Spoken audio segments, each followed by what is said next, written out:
understand who's who, you know. So as much as we know each other, or I know some things about you, I cannot just confirm, you know. So maybe you want to say, maybe you want to say something about yourself that is not related to what you do, but we're just gonna do briefs with everyone. So I'm gonna handpick people as a way to start. But as we progress and you want to say something, like Peter said, right there at the bottom, raise your hand, and that's perfect. And also, one last thing, if any of you needs to leave before the time, please just say bye in the chats, instead of opening your mic or switching on your mic and saying bye, because it causes a distraction. So just send a message, or I have to go, and then yeah, you can go too. So we are going to start with Lesego. Hi, Lesego. Hi. Can you hear me? Yes, you can hear me. Yeah. Tell us about yourself. So, give me Lesego. So hi everyone. My name is Lesego, and kind of say not related to what I do or anything. Ne? What do you want to know? No, you have a choice. It can be what you do. It can be who you are. It is entirely up to you. So just tell us about yourself briefly. So if your career is very important to you, then you better mention it. Okay. Hi everyone. My name is Lesego Matapo, and I'm currently a medical student at VIT. And yeah, I am also a YouTuber. And yeah, that's really it about me. Thank you so much, Lesego. And Haji?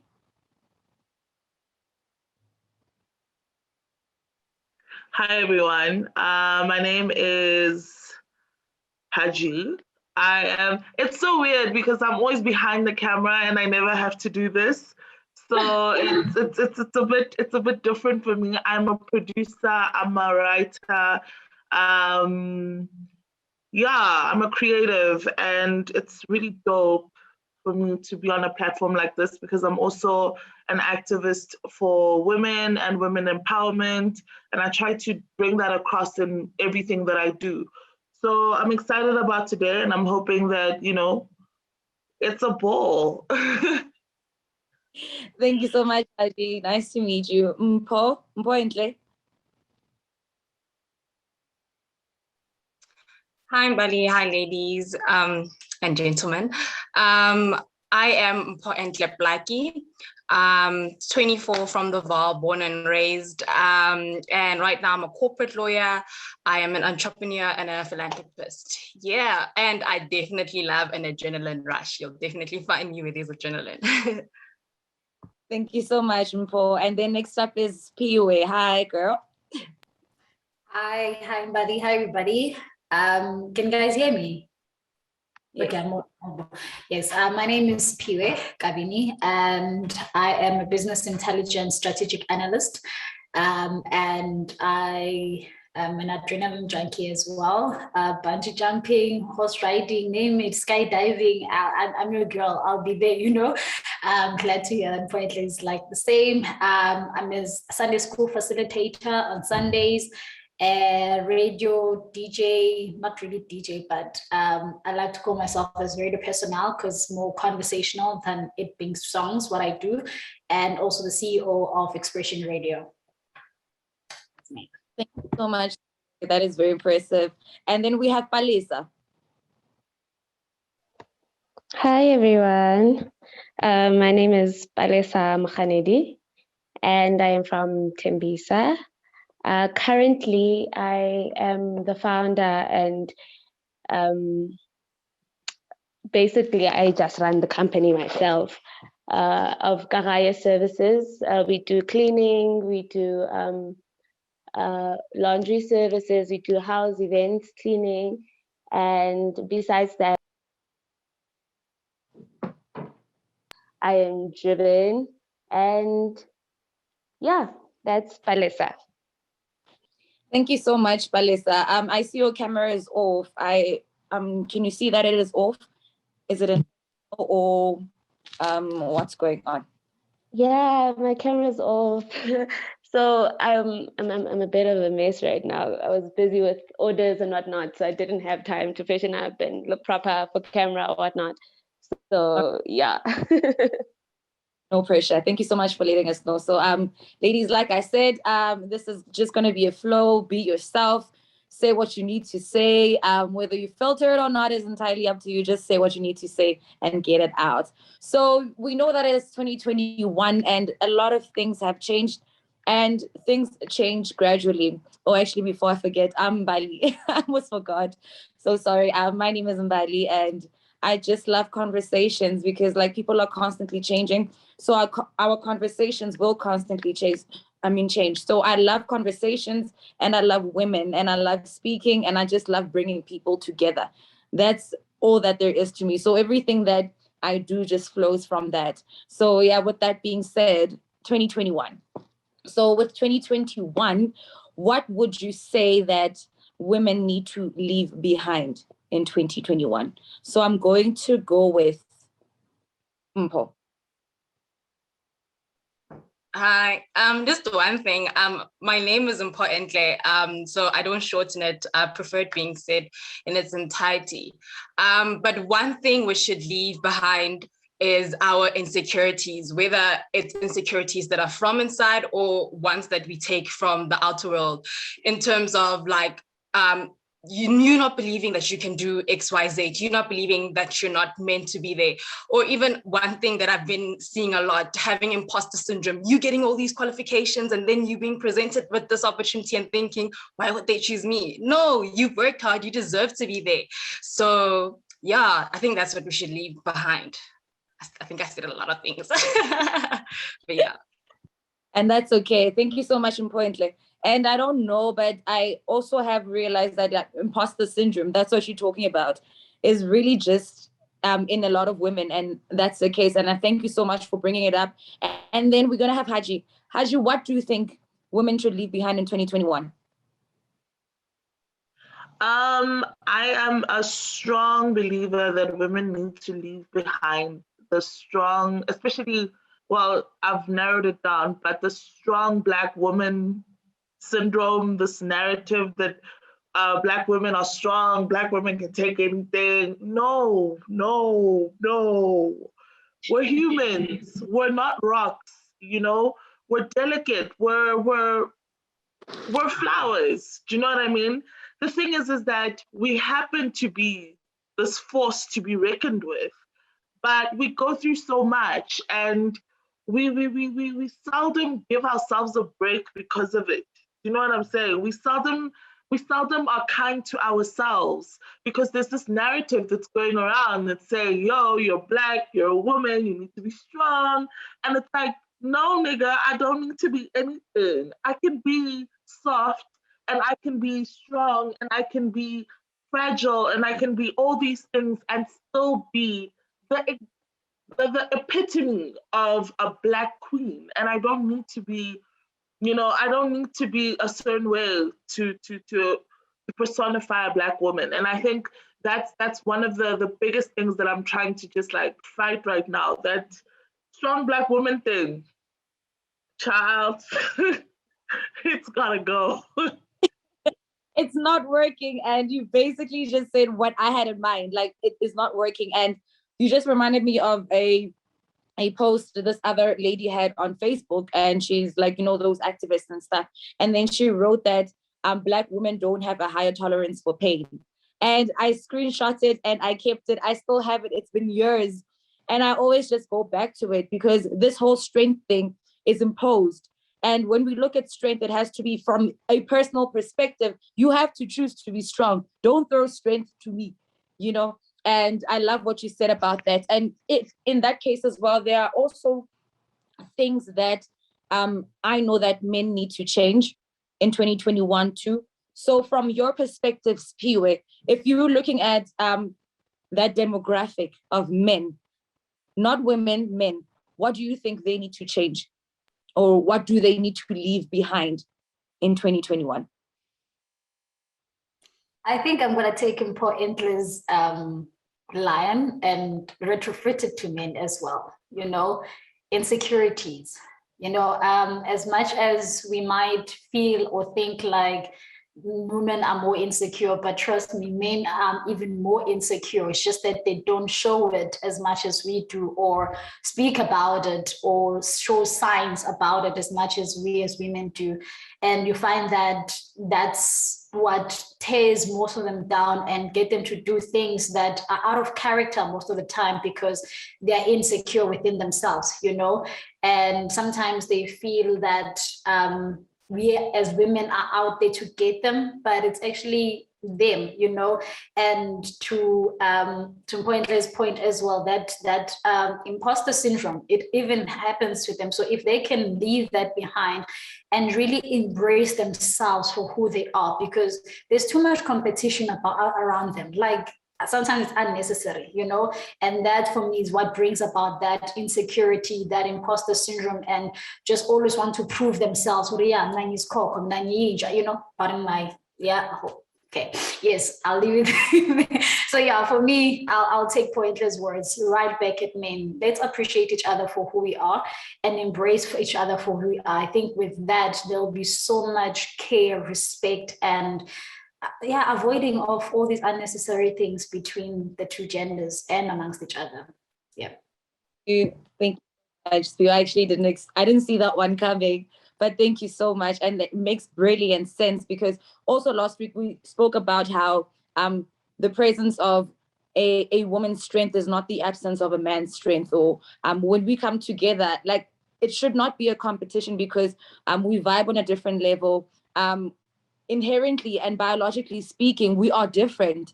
So people usually don't understand or don't have confidence in their own flow of their roles, or rather they don't even know them. So it becomes a thing of, now, if I'm stepping up, you're not stepping up, because you're thinking that, and it's not even that. And we often have those fights, you know, like we always have those fights. And that is part of the foundation of the fights that we have amongst ourselves as men and women. And Balisa, please add on to what Spio has said. What do you think men should leave in 2021? I think that men, not every man, but majority of men have this thing of not wanting to show their emotions. And that is one thing I think men should leave behind, because we are all human after all. We have emotions that we need to express. Now, if we are holding it back, that's why you will find that's why you will find that men are not able to express themselves. Tolamoto, when he is angry or he's frustrated, he'd rather leave the house and not be able to talk to you and reason with you, because a man must be strong, a man must not show his emotions. So I think the one thing that men need to do is leave behind that thing, we won't show our emotions, show them, so that we'll be able to address them and talk about it and move on, you know. So yeah. Thank you so much, Pali. And then there is Haji. Haji, you want to say something? I see that you raised your hand. I just wanted to add on to what Alyssa said. I actually want to sort of, I don't know, play devil's advocate here, just to say that women have this tendency to ask men to be more emotional and to show their emotions. However, whenever they're in a space with a man who begins to express his emotions and begins to become that person, we tense up, and we don't necessarily know how to facilitate that. And that's because we also don't know how to deal with an emotional man, because men are not supposed to be emotional. But like Ramosadi, I don't know, yo, it's a king to me, emotions, say hey. But at the same time, as soon as he starts crying in front of him, he's like, that nigga cried in front of me, child. It's like, if you're gonna ask for it, you need to be prepared to create the safe space to be able to allow them to show their emotions, and to still be received with the same respect, and still be seen as the same pillar of strength to still be to still be treated with that thing. You're still a man. You're still, I feel like we trap men in that sense where, we want their emotional side, but we don't even know what to do with it. So I think it's an education for both men and women, is that ask a man for his emotions, cool, but also be ready to deal with an emotional man, because we don't know how to do that. It's just a learning that I've also had to unlearn myself, where I've been like, yo, bruh, actually, I just asked this person to be emotional, but I don't know how to deal with it. So yeah, I was just adding on to that. Thank you so much. And I love that it took a turn. One thing I appreciate about you is like your culture of accountability, because I know as women, even though we don't mention it, like being right is just like really important to us, just that aspect of just being right, and with the emotions part as well, right? So my entire life, I think I've spent so much time with men who used to beat their hearts to a pulp, like no emotions and things like that. And then later on, you meet like other men. And at that time, I was like really, really, really, really broken. But I was not ready to see a man who showed me that emotion, like that a lot, like an emotional space. And what I did was just like, whoa, like, whoa. But all along, I had been saying the very same thing, like, I need somebody to be soft for me, somebody to help me with my healing. That person came along and I just was like, whoa. But we are all still learning. And I thank you so much for playing devil's advocate. And I see Lesego also raised her hand, and then we're going to have Lesego, and then Spiwe also raised her hand. So after that will be Spiwe. So I just want to add on to what Palisa's saying. I think it's true that we're not necessarily ready to like accept a man that's emotional, but I also think that it starts now, because for a lot of us, the way we are right now goes back to what we saw growing up, or what we understand a man to be in a household or in a relationship. So, because if a man is here crying and it's like, I'm not accustomed to that. I'm not accustomed to a man telling me how they're feeling, that this made them upset, this made them sad. When it happens now, today, as an older person, I'm not able to handle that, and I don't know how to deal with that. So I think that's something that they should leave behind, so that we, or the future generation, will be able to see men who are emotional. So it starts with us, as uncomfortable as it might be. Like, be okay with the fact that, okay, this is a bit of an uncomfortable territory for me, because like but like, okay, let's see how this is going and how we can navigate with it. So I think, just to add into what they were both saying, definitely should start with us, so that in the future it's not a topic of discussion in the sense of they're not emotional. If we all start now to feel our emotions, to express it, then hopefully in the future it's something that's just a norm. Yeah. Thank you so much. And like, progress is eternal. So I'm also gonna take, thank you so much, Lesego. I'm gonna take because she raised her hand. Okay, like Haji just took everything from my mouth, to be quite honest, because I wanted to play devil's advocate as well. Immediately when she just touched on those points, I was like, done, because to her point, it's very easy to ask for men to be emotional and stuff like that. However, there's a recording but a TikTok thingy video that I just saw this morning. Hori, hey guys, when is it the time where I see that women are always bayayalwa before marriages, but when is the time when men bayalwa khona? Emasontweni umfazi uyayalwa, ekhaya umfazi uyayalwa, amadoda wona ayalwa nini, type of thing. So to Lesego's point, it's a narrative that we need to take accountability for and responsibility for, to say that let us call on to our elder men, because these boys or these gentlemen now saw that from their forefathers, but then we can plead to their forefathers to like say, guys, come, let's sit on the table, because some of these things are issues because men are taught to harbor issues, to harbor their feelings. Men are taught to not cry or be vulnerable, and here we are a different generation where we are very conversational, we are very opinionated. Previously women couldn't question men, and that's why a lot of men got away with what they're getting away with, and stuff like that. So it's a amalgamation of so many things right now, and for us to just with the snap of a finger to expect them to change just like that. It's not really fair. However, to the first point, it has to be done, because other than that, things are going to continue the way they are. And in future, we're going to find ourselves just here speaking about it instead of changing the narrative for our future generations. So yeah, man. Yeah. And just to lastly, it's not easy seeing a man cry. I've seen my dad cry, and I was like, you been already. What, guys? Where do you even start to comfort? Why do you even start saying, like, I do say, it's gonna be fine, you know? And it's painful when they're crying. Angazi, what is Bibitwane in English, you know, like George just ran away. When they start like, you know, like, okay, this is deep, you know. So it's fun and all that to say that this is what we expect of them. But yeah, the readiness of that, you guys, Nandiko ready. But yes, I would love for our men to be more emotional or show more emotion. All right. Oh, yeah, we have to create a safe space for them. Yes, just that. Thank you so much. And it's so unfortunate that sometimes we really hope for certain things, but we don't accept that we might not be ready for them.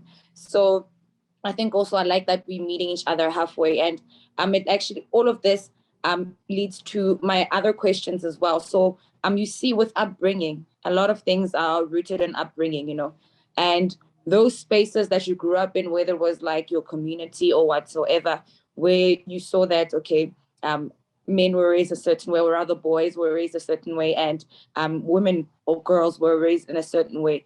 I want to delve into those good experiences where you're like, okay, I can see that we were raised a certain way, but I accept this part. But then there was a certain part that I terribly know that this was not okay. So I'm gonna have Palesa for that. So in terms of your upbringing as well, what did you see that was good, and what did you see that was bad in terms of how you were raised and how boys were also raised? So if you were in a space where you saw a lot of boys being raised as well, so you can take from that as well based on what you saw personally. So Palesa. So I was raised in different households. First, I was raised by my grandmother. Then I moved. I lived with my aunt. Then I moved, and then I came and I lived with my parents. So in those households, um, I could say when I was living with my grandmother, a woman was expected to do certain things. A woman was expected to the norm: wash the dishes, do your laundry, be able to cook. If you can't cook, you're always asked, who's going to marry you? Who's going to do this, do that? So women were brought up to be wives, basically. So it was never a thing, a woman should think about running a business. A woman should think about going to school. The one thing you must look forward to is being married. And then when I moved and I came and I stayed with my mom was more on the side of push your life. You don't know what's going to happen. You can't count on a man. You can't count on anybody. So you make sure that you bring yourself up and you fulfill the things that you want to fulfill for your life. You make sure that you don't look back and regret things, and don't ever count on a man and thinking that he will be able to take care of you. And the other thing that my dad used to say was that don't run around with boys and expect to hurry. When you get pregnant, you are trapping that guy. His life moves on, yours stands still. So make sure that when you do things, you're doing them for yourselves. So those different households, it kind of showed me that there's a gap in how we articulate things, especially from the previous generation, like my grandmother's generation, and to my parents and to us now. So there is a huge gap, and boys will do whatever you want, as long as by the end of the day, you can feed your family, you can do this for your mother, do this for your siblings. As long as you can do those things, do whatever you want. Doesn't matter how you have 50 kids. On a woman, it was something different. You can't have 2 kids from 2 different fathers, because now you look like something else. But with a man, he can go and have 20 kids outside and come back and be like, as long as you can feed them, my brother, it's okay. So that's how I was brought up. Men, I kind of feel like men had it easy, but not really. But they had it a bit easy because they could do whatever they wanted. We had to follow the rules, follow the law, do this. It was in the simple things of coming back home. They'd ask me to come back home around 4, but my cousins, they can come back home around 9 and it's okay. Nobody's going to shout. Nobody's going to do anything. So when I looked at it, I kind of felt like guys had it easier than we did. That is very true. And one thing that I like about your experience is that it highlights two different generations. And I also strongly believe that with the progress, you can actually tell that we are actually trying, because your grandmother was a certain way. So for your mother probably to feel a certain way and say something that is more different, or I wouldn't say keeping up with the times, but your mom was vigilant in the sense of her trying to rewrite that narrative, and now it has trickled down to you. So I can see that very much, and I'm so glad. And I also strongly believe that to a great extent, men had it easy, because most of my fights growing up with my mother, it was in line with my little brother, you know. So it was that she also had to snap out of, you know, like understanding that no, now you are in a place where you're raising someone who is all about radical change. So now she would call me Kidlala from the streets, leave my little brother there.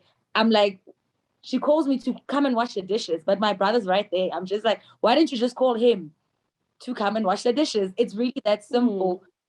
So glad that we also are seeing those effects, and not only seeing them, but also trying to rewrite the narrative. And I'm so glad that one day we are going to have strong kids. And I'm going to take Mpo Endle also to flow in with Palesa. So in terms of your experiences, when you looked around and then you see, okay, boys were raised this way, girls were raised this way, what can you say that it's like stands out for you about it?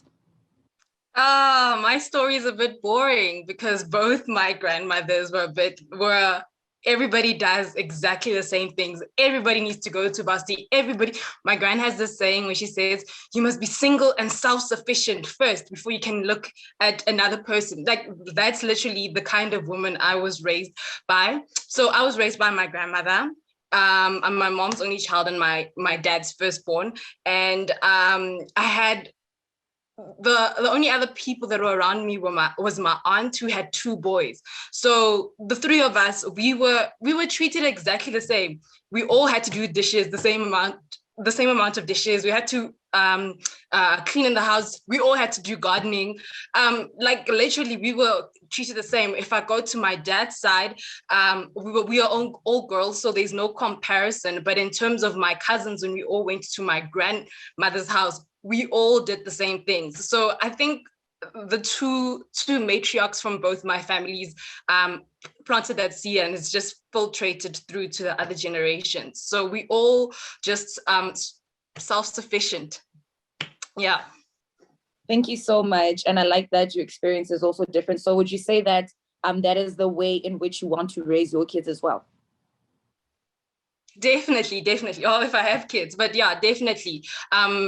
Because, like, what is the point of saying that this person, so what is the point of saying that a woman's duties in the kitchen, or a woman's duties to take care of a child, or praising a man when they help out cook? At the end of the day, this is a household that is started, or a home that is started by 2 people, and both people need to contribute towards it. So if you don't start planting those seeds while that man and woman are a boy and girl, how do you expect that to, like, for them to continue with that equality when they become a wife and a husband or whatever? So yeah, definitely. Thank you so much. And I see Lesego and Spiwe raise their hands. So we're gonna have Lesego and then Spiwe. I just want to add on to what you guys are saying about rewriting the narrative. Because for me, I grew up in a household, again, like Mpo Endle was saying, where both sort of mother and father contributed to the household, right? Where everyone, they made sure that boys and girls did everything, as well as the parents. Where if the mom is coming back home late, the father cooks. Where if on a weekend we can't do this, the males do it. So it wasn't even a thing where I knew that I'm the one who washes the dishes, or I knew that I have to be doing this and that. If somebody else can't do it, somebody else does it. And I think that's very important, because I remember one time my sister-in-law came to visit our household one time, and she came in, woke up very early in the morning, was cleaning and everything. And when we all woke up, it was like, whoa, whoa, whoa, whoa. We're not expecting that of you. When you wake up, you eat, and then we decide how we're delegating the duty. So I feel like as the generations are starting to rewrite the narratives, like we're all deciding, like, you know what, actually, this thing of as a male, when now you only do gardening, when now you don't wash dishes, doesn't work for us anymore. So now when people come in, when we have in-laws, we're also enforcing those things that, you know what, actually relax. We don't expect such things of you. You can decide, okay, today we drink this, and we share the duties amongst each other. So that now when they start having kids, they don't enforce those things on their kids going further to say, only the boys do this, only the girls do this. So I feel like we are actually starting to rewrite the narrative, and also just identifying the things that didn't work for us as well. That's how we're starting to actually see, like, no, we don't want that anymore. Like, we're very vocal about the things that didn't work back then, that are still not working now, and things that we want to change. So I feel like, yeah, it resonated with me a lot with that one. Yeah. Thank you. Thank you so much. So you grew up in a home where there were equal power relations, basically. And that is also beautiful. And I saw also Spiwe. Yes, Mbali. Yeah, this is an interesting one. I just felt like I needed to chip in because I think, like Balisa, you were raised by rather a myriad of people, you know, how in our Black society that it takes a village to raise a child. So you get exposed to the different types of families and family structures and stuff like that. And obviously, because of that now, each family or each part has a way of doing things, you know. And part of my experiences then, when I was growing up in my grandmother's house at my mom's aunt's place, it was more of girls do this and then boys do that, you know. And with that, you find that my mom and my aunts were the ones who were more domesticated than the guys. The guys were the ones who were the hustlers, you know. They would go out either driving taxis and all of those things and bringing the money home, and that money would be spent by the ladies buying groceries, you know, taking care of everything in the house and stuff like that. And then moving now to my mother's mom's house, my maternal grandmother, things were different, you know. There were so many of my uncles there and my aunts, but everybody was equal, you know. For me, it was a culture shock to be like, oh, okay, malumia peg, malumia clean, malumia koropa, you know, like you go down on your knees and clean stupu and all of those things. Fat polish, shine food. My grandmother was one of those crazy ones. And then like they'll be like noise. Yeah, you stup something calling you know, body. You know, also calling them all by names, you know, as well as you know. So for me, it was like, oh, okay, so men have to do equally what ladies do, you know. But what that made me appreciate is that when you grow up, because in this day and age, we are all working.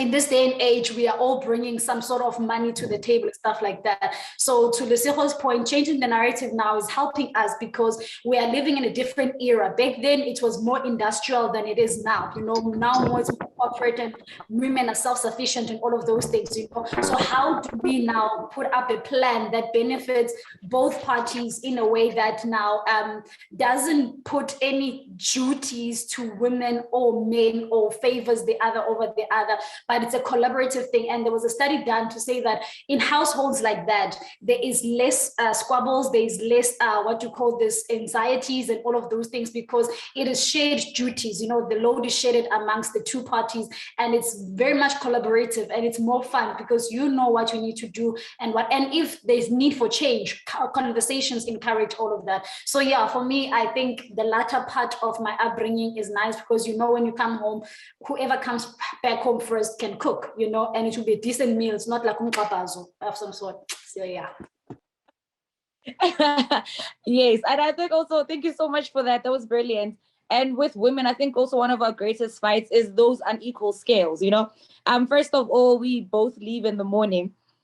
We need to be at work at 8, both of us. You two, you know, we knock off at the same time. When I get home, steady chilling way. Nah, then now I have to do. Nkare, I was not doing anything at work. Like I was just sitting there twiddling my thumbs the entire day or whatever. Like make sense of it. We left at 8 together, and then I'm dropping off the kids before work, and then I come back. I fetch the kids. All you do is drive back home. When you get there, you stare at the parts. Even though you're in front of the TV. When I get there, I have to like be busy clearing out the toys. You couldn't even clear out the toys. Come on. You know, so I think our greatest fight is like that unequal balance because it feels very unfair. And it's like, okay, fine, with my physical stance, don't I get tired too? Like don't I get tired as well? So the shared duties, I think, also is one thing that we have in common, because what you were saying is that you enjoyed that latter part of your life, and clearly Lesego also enjoyed that upbringing as well. And also what we need to be, I think, very vigilant of is like how also some people are still within that traditional feel in that really in their relationships. You know, some people really just genuinely want to do this and they want to do this. They're all about like gender roles, but it is unfortunate that we cannot make sense of the fact that one person, like literally, I hate ironing with my life. I hate the dishes. I don't want any of that. I hate it. Dishes, ironing, laundry, you count me out. But call me for mental work any day.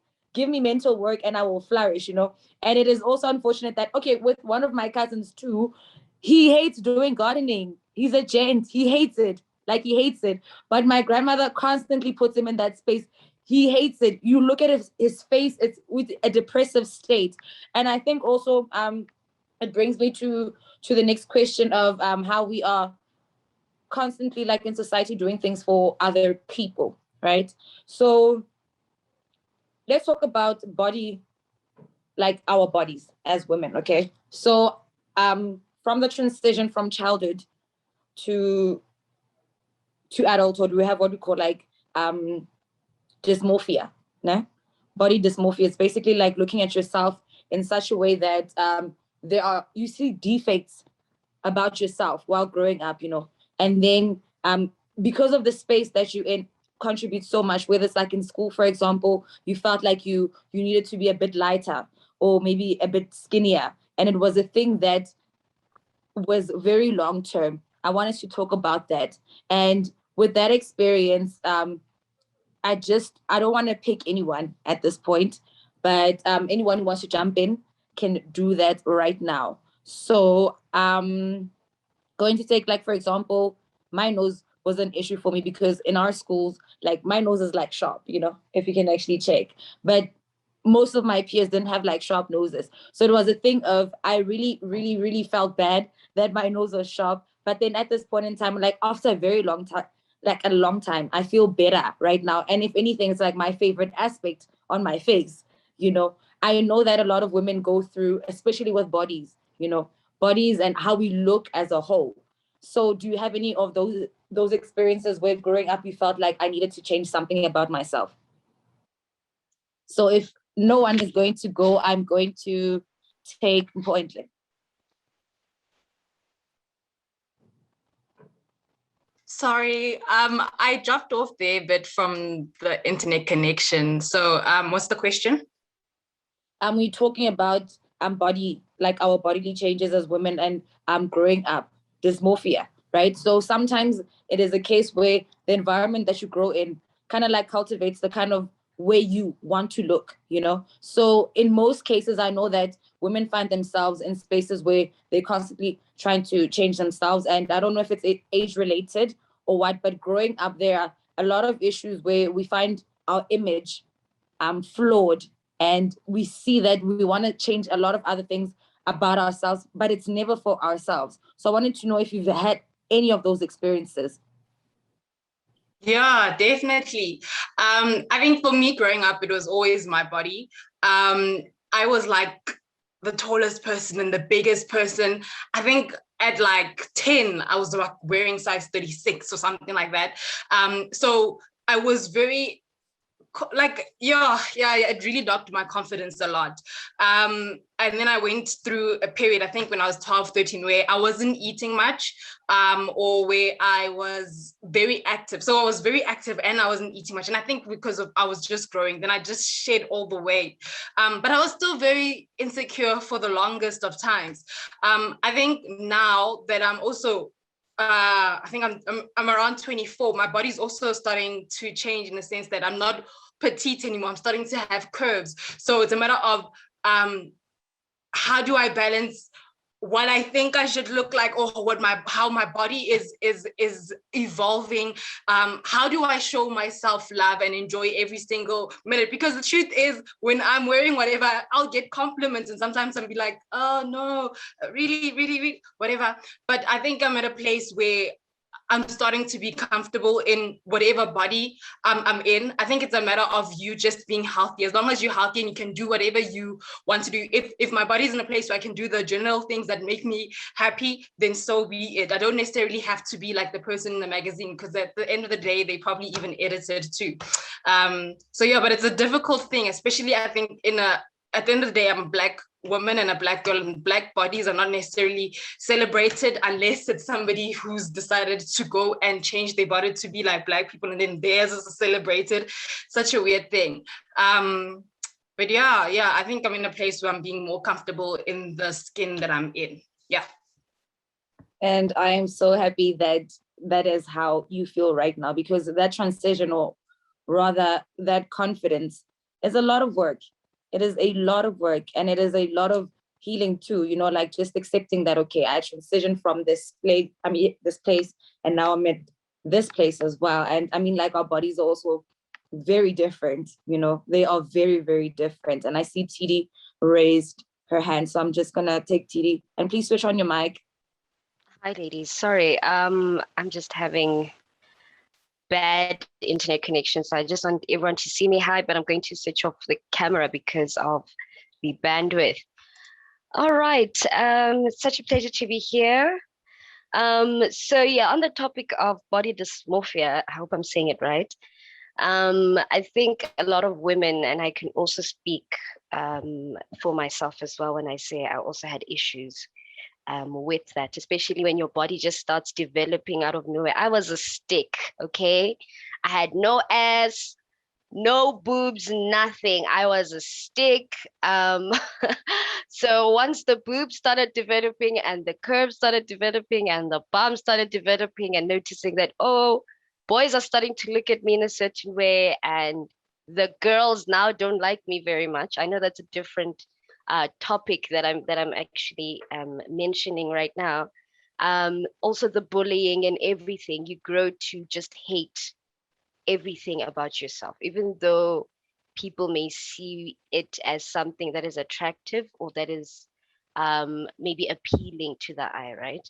So for me, my teenage years were just horrible, because I would just look at myself and I feel like, oh, my body is a bit proportional or something, because one curve is higher than the other, or one bum is bigger than the other. You start seeing weird things. Even your boobs, one boob is bigger than the other, one boob is smaller than the other.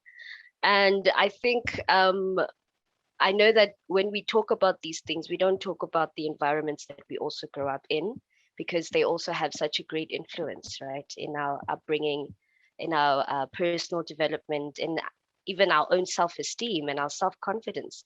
And I think with me, I didn't have a mother that used to compliment me for my body. She'd actually just say, oh, no, don't go outside wearing that, or don't look like that, cover up. When men see you, batla go galela. Hey, wait, banna ba stut, batla go galela. O ska tsamaya ko strateng, o apere di-shorts. So for me, even at my big age, I'm 27 now, but I don't wear shorts. I am so insecure about wearing shorts. I'm just like, oh, sometimes I know that South Africa is not really safe, and we as women, we don't really 100% feel safe because of our past experiences, etc., and also the things that we see in society. But I think sometimes we also don't talk about women supporting women, regardless of their body shape. we just empowering each other. I know the movements have started now where we are normalizing normal body shapes and sizes, but also just uplifting your friend or just uplifting a stranger in the street, you know.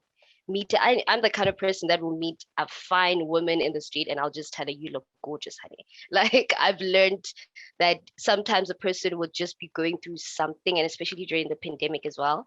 And just that lady just hearing, oh my gosh, I'm so pretty today. I didn't even realize that I'm pretty. And some of them would literally just say, oh no, you know, it's like we women, we try our utmost best. Whenever we get a compliment, we reflect it back and we don't accept it, right? We just like, oh no, you know, these are just old pants. I didn't say anything about your pants. I just said you look good.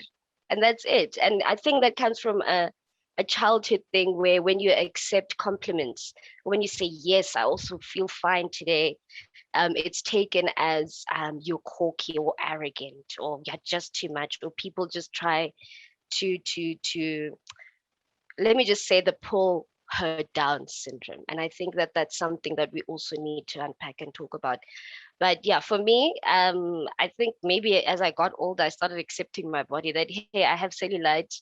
My bum, maybe one bum may be bigger than the other, or one boob might be bigger than the other, but I don't care. It's my body. Only I see those things, and some people just don't see those things. But yeah, I've learned to accept myself with that regard and learned to compliment women better, even elderly women. Like, you would be so surprised. Like, some women, you see them, you're like, this one was fine back in the day. And you just tell her, Mama, you look so beautiful. And you'll just see them blushing. And it's so beautiful to watch. So I just wanted to encourage everyone in the room to just keep encouraging, keep complimenting. It doesn't take anything from you from complimenting another woman. Also check yourselves as well. I also check myself a lot. I do a lot of self-introspection as well and try my best not to project. So that's my 2 cents. Thank you so much, Tidi. And there's just something about being complimented by a woman. I think also it's the approach. It's soft, you know, and how we compliment each other. You can see that there's a lot of depth. So it's soft. I don't know if I'm making sense, but being complimented, much as it's a shock, but it's so, and it feels really good, you know. And that up, and I hope that from this day on, if we haven't been giving other women compliments, I think that's one thing to do. I see that Haji, and so we're gonna have Haji, then Lesejo, and then Spiwe, and then Palesa. This is a very this is a complex topic. And I say that because for women, it's sort of a mental prison, this thing of body image, and because the thread here is that no matter how gorgeous you look, no matter how short, tall, voluptuous, skinny, thick, big you are, you're always caught in the prison of your imperfect body. And I think it's the most sad thing. I don't know how men experience it, but it's so sad because I'm thinking right now as you guys are speaking, and I was asking myself, have I ever been in a phase where I appreciated my body? Like I was just like, yes, girl. You know, have I ever been in that phase? Because now the older that I am, the more I'm like, but I used to be fine, hey? And it's like, and you're just like, yeah, but when you were fine, you didn't see that you were fine. And then you're like, okay, so am I fine now? Am I gonna feel that way in 5-10 years? You know what I'm saying? And it's I think we need to, one, normalize the fact that there is no such thing as a normal body shape. You are you're in your body, as long as you're healthy, as long as you're actively taking care of yourself, your shape, your whatever doesn't even matter because, honey, in 5 years it's gonna change. For women, it's even worse because as soon as you have a baby, things go left, things go up, things go down, things like, dude, every single day, embrace it. Embrace what you look like. Your titties are small today. Find a shirt that you can like go, yes, I can finally wear that shirt where the titties will look small and it'll be fine.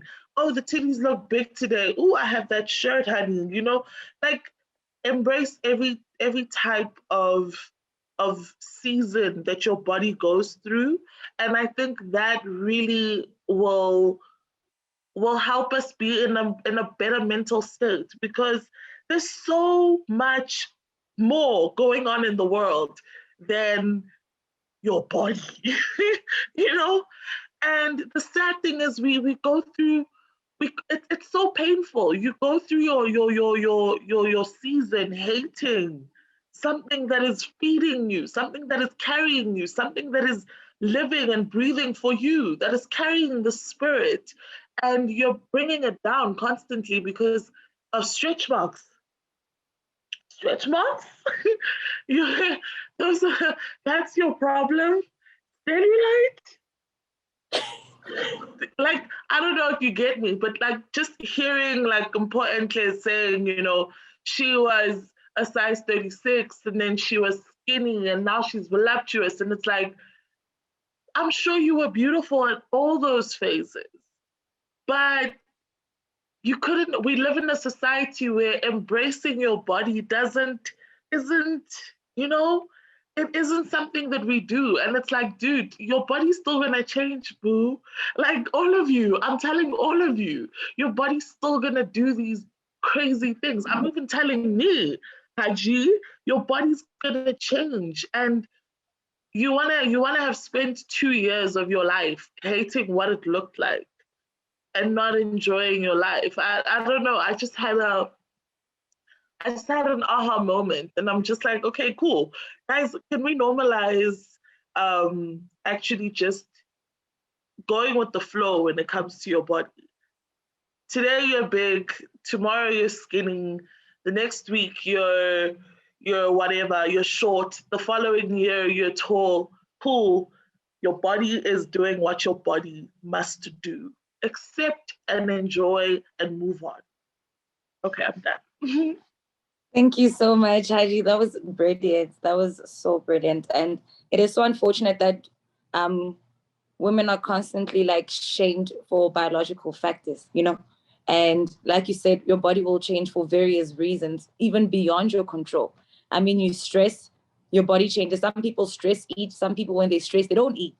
You know, there's pregnancy, there's just a whole lot of things, you know, and your mental health too. There's a lot of things that come into play as well. So Lesego, you raised your hand and then we're gonna have Lesego now. All right. I just wanted to just add on to what everyone is saying, which is just so beautiful and like resonates with me so much. I think what I've come to realize is that a lot of our like body dysmorphia is sort of the pressure that comes with looking in certain ways added on by society. It's a lot of societal like standards that sort of dictate how we feel about our bodies at a certain point in time. So for me, I know just when I was in high school, or was it primary or what? I forgot. But I went to a school where majority of the girls was just curvy. They had butts. They were, and I really wasn't. Like the first high school that I went to, I didn't have an ass that was, you know, and curves that look like that. And it was a thing where it's like, how girl, and then you look at everyone, and then you, what's happening? So like, I'd never wear skirts because in skirts, get straight, like I'm not, you know, so I wouldn't wear skirts, I wouldn't wear that. And then I went to a different high school where I went to school with like a lot more white people, and I was the curvy yana one, you know, small yana ass there. And I was like, oh, okay, I mean, I feel good. I like my body then. And then again, you come to varsity where people have different bodies. Oh, what waist? When your waist is there, you know? So all these things, literally society, just how people perceive bodies at different points in time also alters how we feel about our own bodies, you know? Like I remember literally just this morning, I wanted to have pap in the morning. And I was like, Marasama, hey. And then I was like, you know what? Summer will find me the way I am. It's okay. Like, it'll find me the way I am. I will eat what I want to eat. I will enjoy what I want to eat. Like, it's fine. I feel like we need to get to a point where we're unapologetic about how we look. It's okay for me to be like that. So when somebody else comes and says, hi, girl, madam cover, and then it's okay. Like, that's my cover. I'm okay with that. Because the minute we allow what society says or how they feel about certain things, that's how we start projecting that to ourselves. Like, Marana, my nose is not as tall. My waist definitely exists. But so if we're okay with how we look, if we're unapologetic about the fact that, you know what, I look like this, I'm okay.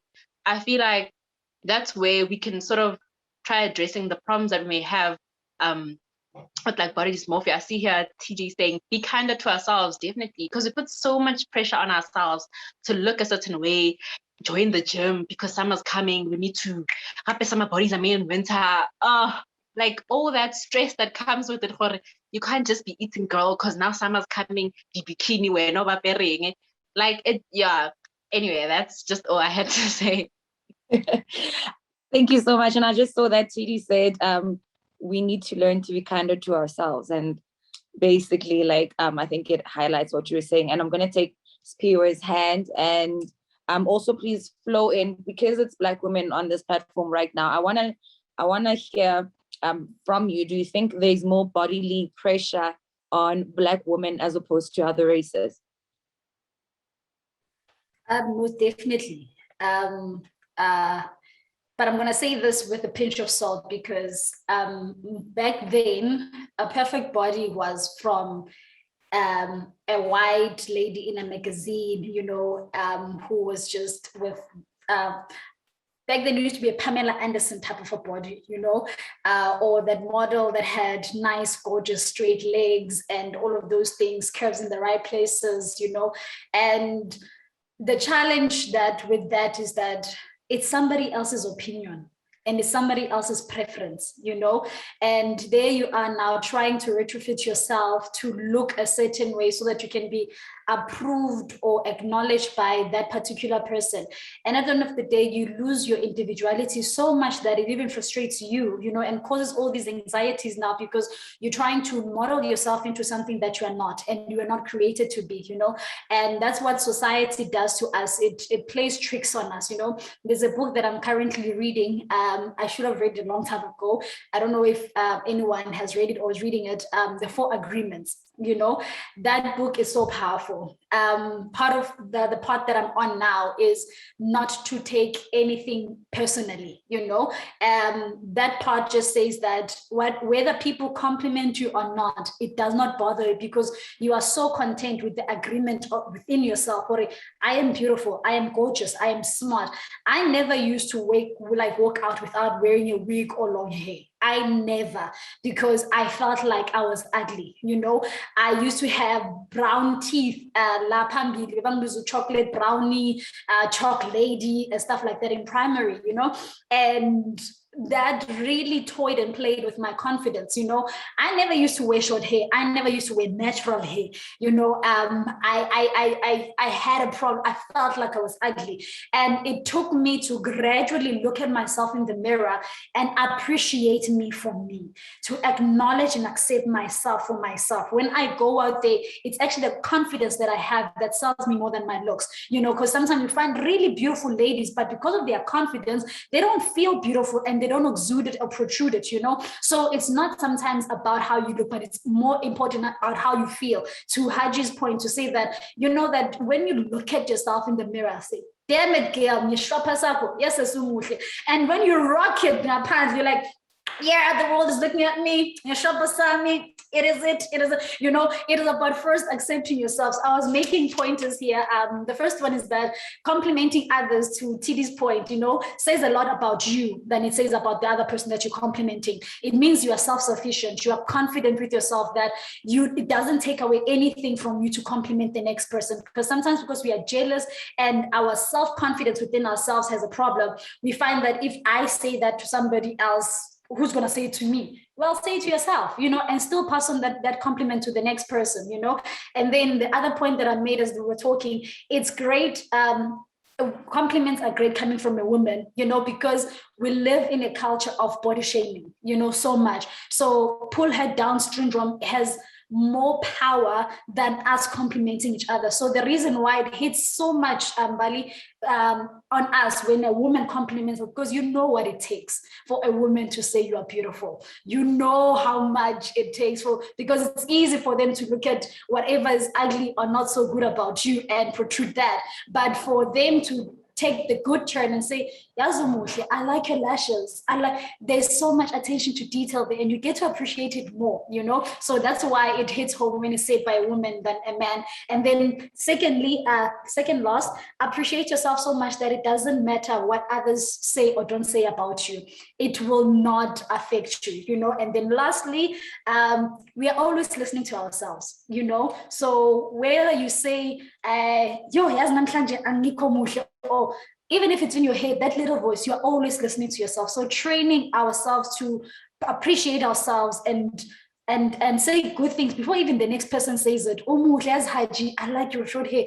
Those earrings are so gorgeous. And let it be that you've said it to yourself first, And with that, you easily celebrate the next person because you're so content about yourself. I can preach the whole day. You ladies are just... Thank you so much. Thank you so much, Spiwe. And I love also what you said. I think also with us complimenting each other, I think the reason it hits so deep is because you see that element of unlearning certain cultural norms, like how we never really, if anything, competition from when we were young, like how you guys talked about dishes and all of that. It was always a thing of, if you can't cook, then who's going to marry you? So subconsciously it was embedded in us to like compete for men before we even just found ourselves within our passions. And I saw that Haji raised her hand, and I'm also going to ask you to flow into social media too, like those pressures. How are you navigating social media, not only in terms of your body, but in general as a woman? Okay, that's a really good question. But I just also wanted to add and reiterate that more than anything, we should strive to just be healthy, because being kind to our bodies I think it's paramount. The idea of a summer body, what is a summer body? Your body is there even in winter, it's there in autumn, it's there in spring. What is a summer body? Think about your body is your body is your body is your body. I think we don't really consider the fact that it's doing so much work to keep us alive. Can you assist and help throughout? Fine, how about la papa girl? It's so fine, but is it healthy? Is it good? Does it make you feel good? When you eat it, how do you feel afterwards? I think that's the kind of chats we need to be having with ourselves. That's why I raised my hand. But in terms of social media, so I have a thing, right, where as soon as it starts being obsessive, like as soon as it starts being heavy, as soon as it starts being pressure, I'll just be like, you know what, actually, as soon as I find myself at a restaurant and I am so obsessed with trying to get the perfect picture of my meal that it's getting cold, like, girl, no. No.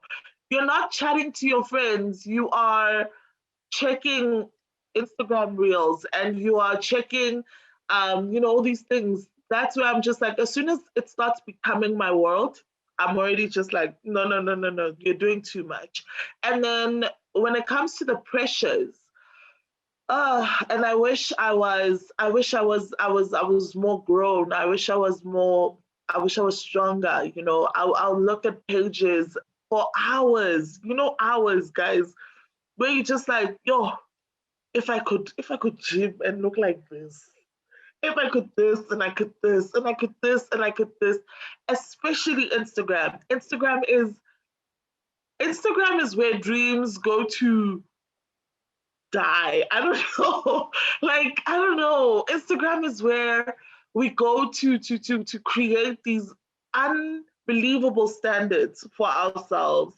And we have no way of attaining them because nobody's telling you how, and nobody's actually being honest and saying, oh, yo, bro, I don't eat 3 times a week because I look like this. It's all, oh yes, I work out. Oh yes, I only do this and this and this. And yes, my hair is straight like this because of this and this. You don't see what's actually happening in that person's life. And even if it's happening in that person's life, it's not happening in yours. They don't have your job. They don't have your boss. They don't have your deadlines and your boyfriend and your best friend and your mom and your dad. And so it's just it's for me it's toxic. I am in a toxic relationship with Instagram, and I am trying to wean myself off of the toxic fumes that is Instagram.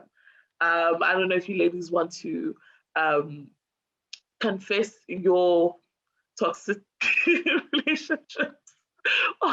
And if you don't have toxic relationships, please share how you're cleansing yourself of that space, because I don't want to delete Instagram. I like Instagram. It's just that ish man. It's so much.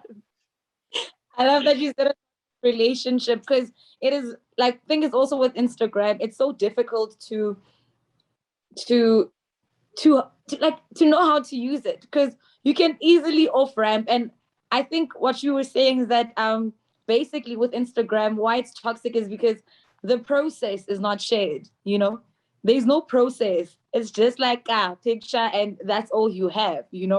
And for the longest time with me, I was following these pages, and I love what you said about the pressure. And I felt pressure. And I was like, nah, I have to like withdraw. I'm more of a Facebook person than an Instagram person because I love engagement and I see more progress. Like, people talk about their progress more that side. And I saw that before I attend to the ladies who raised their hands, Palisa has been quiet for quite some time. So I need her to tell me how she navigates her space, her social media space. Hey, I'm not just quiet. I'm listening and I'm taking in. The ladies are brilliant. I am learning so much from you guys.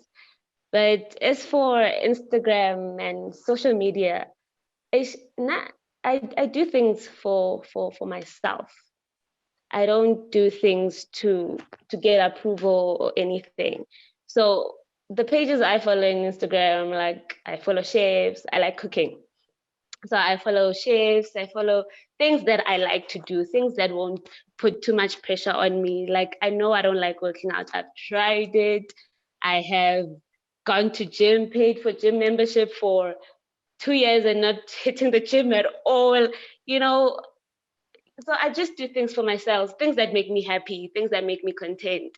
So if I wanna work out, I'll have, a spillion, that energy to do it for a week, and then I'll do it then. And after that, if I don't feel like doing it anymore, I won't do it. But I eat well. I look after myself. I drink a lot of water. So I just do things for myself. I go out, I don't take pictures of my food at all. I want to enjoy my food. The minute my plate gets to my table, I start eating. I forget that there's my phone. I literally forget my phone. I forget I have a phone. And now it's becoming a bad thing, because when you are running a company, you need to be on your phone, you need to post, you need to ask people to support your business. So I'm trying to learn that thing. But yeah, I don't struggle with social media. I don't struggle. I don't put pressure on myself. I've learned from a young age to try and love myself as I am, because there's no me, there's no other me. This is it, and it's not practice. We're not gonna redo this. This is what I need to be happy. Above everything, I need to be happy. And if you are not happy with my happy, then you mustn't be in my space. That's it. Thank you so much. I found that so inspirational, like I love that. I love that. And on the topic of gym, girl, don't even talk about the gym because patella jaraga fair like like so I'm just like I'm not even trying anymore, and I'm going to take TD because her hand has been up for quite some time, then Lesego, and then Spiwe. Oh, thank you. I like what Haji and Balisa have actually mentioned. On the topic of social media, we all started, well, I know for myself, I also have a few platforms that I'm on, YouTube and all of that.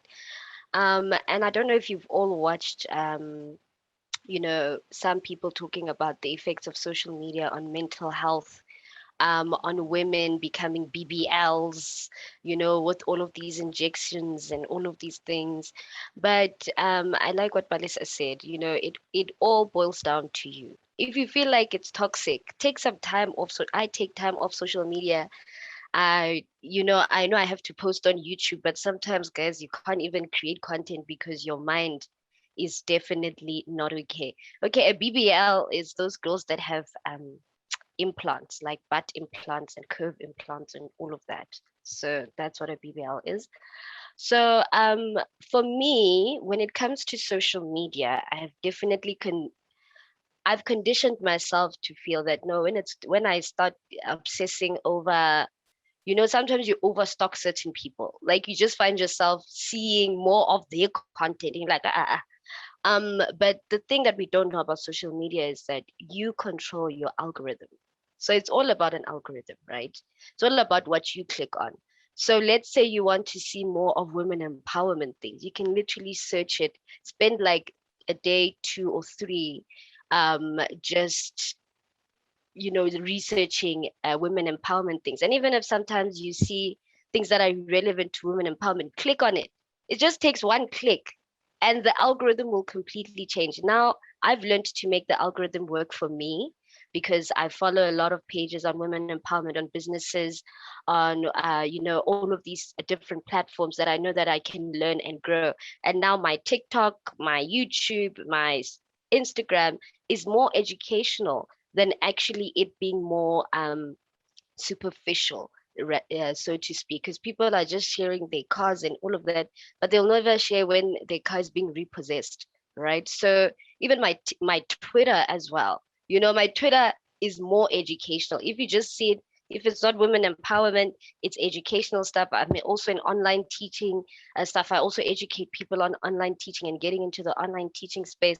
So I see all of that, and now I'm happy. But sometimes, you know how the algorithm works, it works against you sometimes. It'll just remind you about the person that you were before that you did not want to see. And a lot of men as well, and I also want to talk about that, men also following big bums and all of that, they start seeing all of that, and then you start having problems in your relationship. But that's a topic for another day. I'm digressing, but it all has to do with what you're clicking on. And if you have a better understanding of how social media works, you can actually get the algorithm to work for you instead of it depressing you. Because I don't know if you've also watched The Social Dilemma, it's on Netflix. It shows how the algorithm works. It actually works. There are days when it gives you a high, then there are days when you don't see anything at all. You just see general things. You don't know what's going on your social media, and then sometimes you just become so depressed. So it's actually a psychological thing that works on you for you to keep getting that high and then that low, and then when you're low again. That's why we are so addicted to social media. But if you get it to work for you, I'm telling you, you'll be just fine. Right, that's my 2 cents. I I have nothing to add on that because I absolutely just agree with everything. How it works for you, and it's. Thank you so much for mentioning algorithms. And I wish I knew that at an earlier stage in life, because right now I don't have, like, I hardly have influences. I'm just rolling there with Black Love, therapy every single day. When I open, and I actually look forward to it because right now it's just like in line with my own things. And Lesego, your hand was up, and then after you, it's gonna be Spiwe. All right. I really, really love what TD mentioned. She literally took the words right out of my mouth. I just wanted to touch on, I made a couple of points. And going back to what Haji was saying, you know, when you go out for lunch and then before the lunch starts or before you start eating, you want to take pictures and it's not the perfect angle. Oh no, this is showing, you must clear bags. You know, it takes away so much from that moment because now it has to be the right angle. But now, no, the dress is showing. No, but this is not showing. And I've realized that it can actually end up making us so unhappy. Like we can become so unhappy that in that moment, because you didn't get a perfect picture, the lunch is ruined. What am I going to post now? Till I was out. It must show, you know. Now you have a picture, but it's not the best quality. It's not an iPhone 12 Pro Max. So now it's like, it's not the best. You know, so social media, it literally can make us so unhappy. Because now if you don't have an iPhone, you don't feel like your phone is of good quality. You don't want to take pictures anymore. I remember there was a year where I had to like have a phone, yeah, camera, thing sharper at all. And I didn't take pictures. I only took pictures of people's phones. With my phone, I never took. Because it was a thing of, okay, Mara, when I post this, man, you can't see me properly. You know, I was like, you can't see my full form in this phone. But it wasn't necessarily the fact that I didn't feel that I was beautiful, but that when I posted on social media, would everybody else see just how good I looked? You know, and now because the picture wouldn't show that I looked good, I wouldn't actually like post it anymore. So for me, I've just realized, like, you know what, actually, we put so much pressure on ourselves. And one of the ways that I have sort of tried to sort of decrease that pressure or decrease the pressure, I don't follow celebrities. So I've just decided if I am curious about Mamang, I will search them and I will go see what I want to see. But I don't follow them at all because I feel like it puts so much pressure. Her face beat is always on point. Lighting always on point. Now I'm trying the angles. I don't have cameraman, you know, so it's just so much pressure that you don't realize what goes into that picture that they post. The fact that they have camera people, lights, camera action, just to get that one photo that they post. Everything is edited. There's no stretch mark anywhere, you know? But like, we don't see that. Now we just see the picture there. They look beautiful, sunset. Now you go on vacation, you also want sunset, but it's really like you don't have the cameraman there and the editor to check everything. The videos that people make when they're announcing that they're babies, you want the same one because, you know, it's just so much pressure. And I feel like it just literally makes us so unhappy. So I feel like for me, I've decided to, I think it was Palisa who was saying that decide what you want to take in. So I've decided I'm not following celebrities. If I'm curious about Mang Mang, I will go search them and I will see what's happening, but I won't follow them. I also decided, no, I follow people that I know, people that are my peers, people that maybe I went to high school with. I see they're progressing in life, things that are inspiring, things that, you know. So for me, I've just decided that that's what I'm going to do. And I post what I like. If I feel like that's cute, I'm going to post it. Even if nobody sends those hearts, I felt cute in that outfit, I'm going to post it. Yeah, there, my eyelash, my brow didn't necessarily curve nicely. It's fine. You know what? I like how I look. And I feel like if we are happy with ourselves, what we bring to the table, then it doesn't matter. They have the curves. Mamang have the nicest lighting. They have whatever. Because at the end of the day, it's like what TD was saying. It literally messes with our mind. It messes with our mind so much that people don't feel confident. People don't feel beautiful because they don't look like that celebrity. They bought the same dress, Maravona, it doesn't fit as nicely, you know? So it can literally lead to like mental health issues because we're consuming things that make us feel that we're not enough, that we're not adequate. So I feel like always decide for yourself, does this make me feel good? After watching this person's stories, do I feel good afterwards? Do I feel like, you know what, girl, actually, you know, let me go actually put on my brows. Then do I feel good? If you don't, maybe you shouldn't be consuming that. Maybe take a break from it, you know? So I feel like, yeah, that's just my 2 cents. You left no stone unturned. Like everything, I think fundamentally, like social media has become like a space where we make our lives about people before even making our lives about ourselves, you know? It's a thing of, and I love what you said about you being okay with yourself, you know? And I think also that space, yeah, social media, it will expose you to your point, your self-esteem, yourself. Like it will bring you to your knees. Like that's when you see that, okay, fine. Right now, when I look at Bonang, is it from a point of aspiration or gets stress? There's a difference, you know, like, and I love what you said. You know, you look at a picture, just one picture of that celebrity. And I'm just like, this cannot just be an iPhone. No, someone is there. Someone is there, you know. And if you don't know that, you will get a Pro Max and still not get the results, or stressing. You know what? You will have the latest phone, but still you are under a lot of pressure. And I see Spiwe's hand is up, so we're gonna have Spiwe, and then after that, we're going to start talking about also serious things that cover ourselves as women, and we're gonna be moving to career, and we're gonna start with Mpho. But I'll ask her the question just after Spiwe. Okay. Thank you, Mbali. I think Lesotho sounded very nicely for me. Part of the points that I was having to answer Haji's questions. You know, there's beauty in finding yourself, you know, and appreciating yourself for who you are. Because some of these social pressures, there's one thing that my dad said to me. I was 18 or 21, somewhere there. And we're having this conversation, and he was like, do you know the tennis ladies, the Williams? I'm like, yes. So there's one thing that their father once said to them, which I want to pass on to you. I'm like, okay.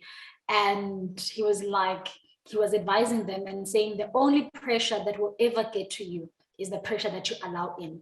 So no matter how much pressure is exerted on you, but if you resist against it, it will never get to you. So it's just about that, finding yourself and appreciating yourself for who you are. So all these things, when they come, they don't get to you. So that was that. And then the other thing is being fine with yourself. You know, once you are fine with yourself, it's easier, man. You know, you get to look at your bonangs instead of getting pressure. You get more inspired than pressurized, you know, like, oh, actually, I like that. I like how she's dressed, you know, maybe that would look good on me, but you don't feel the pressure of now wanting to look like her because you are fine with yourself, you know, and you're just merely inspired by the look or by that. So then the other thing that I see is that being present in moments and also distracting yourself with things that you love, you know, with finding yourself, you get to know what works for you, what doesn't. You know, I'm not a crowds person. Put me in a crowd, I won't be speaking like this. I'll be the most quietest person ever, you know, but give me people who are empowering like this, conversations that are encouraging, you know, and where I can be vulnerable and it's safe, you know, that's when I just become myself, you know. So when you understand things about yourself, you get to distract yourself with things that really matter to you, to Tidi's point, you know, because you know that me spending time on social media is not really valuable for me. Instead, it makes me grumpy, it makes me angry, it makes me all of these things. So what is it that doesn't make me angry? What makes me happy? What is my happy place? What is my safe space? And then tuning your attention to I love hiking. You know, I know that when I hike, read books or whatever, you know, that just takes that, out of me, you know. So finding things like that, and you find that the more you do it, the less time you actually care about social media. You know, my account has been dormant for I don't know how long, and even when I had it, my Instagram, it was because I was trying it out and to test if it works for me, and I found that okay, it's not my thing. And that's the beauty of it. You learn as you try. So the more you try out things, that's how you get to learn yourself as a whole. Okay, no, this is for me, this is not for me, this is for me, this is not for, and you get more and more comfortable in yourself.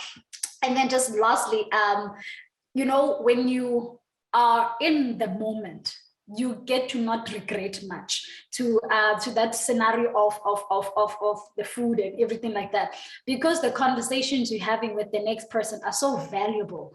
You get so much insight and you don't look back in regret. You're like, yo, you know, that conversation that we had when we were eating it is the reason why now my business is a multi-billionaire business, you know. So being in the moment and being so present, to Tidi's point, helps you to actually empower yourself, and you live with little regret, you know, because you get so much from that moment. And part of the resolutions, just the last point that I've made for myself this year, is to be present. I was an achievement junkie, you know. I wanted to achieve like so much, get a car, get a house, get this, get that, you know, that I really lost track of being in the moment.